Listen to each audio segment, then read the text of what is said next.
கரூரில் 8ஆம் வகுப்பு படிக்கும் அரசு பள்ளி மாணவி 4 நாட்களாக காணாமல் போயுள்ளதால் பெற்றோர்கள் கண்ணீருடன் ஆட்சியர் அலுவலகத்தில் புகார் அளித்தனர்.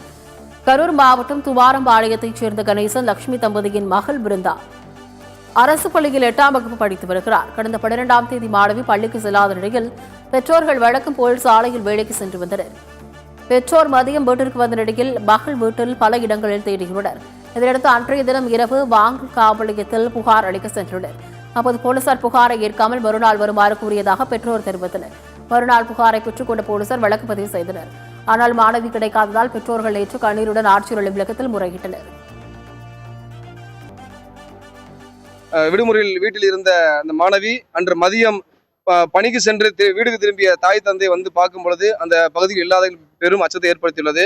பல பகுதியில் தேடியும் எங்கும் கிடைக்காததால் உறவினரிடம் அலைபேசி மூலம் நேரிலும் பல பகுதிக்கு தேடி சென்று எந்த ஒரு தகவலும் கிடைக்காத பட்சத்தில் நள்ளிரவு 10 மணி அளவில் வாங்கல் காவல் நிலையத்தில் புகார் அளித்தனர். காவல் நிலைய காவலர் ஒருவர் நீங்க போயிட்டு காலையிലേക്ക് வாங்க என்று அலட்சியமாக பதிலளித்துள்ளார். 13 வயது பிருந்தா அவர்கள் இதுவரை எங்கிருக்கிறார், எந்த நிலையில் இருக்கிறார் என்ற மிகப்பெரிய அச்சம் ஏற்பட்டுள்ளது.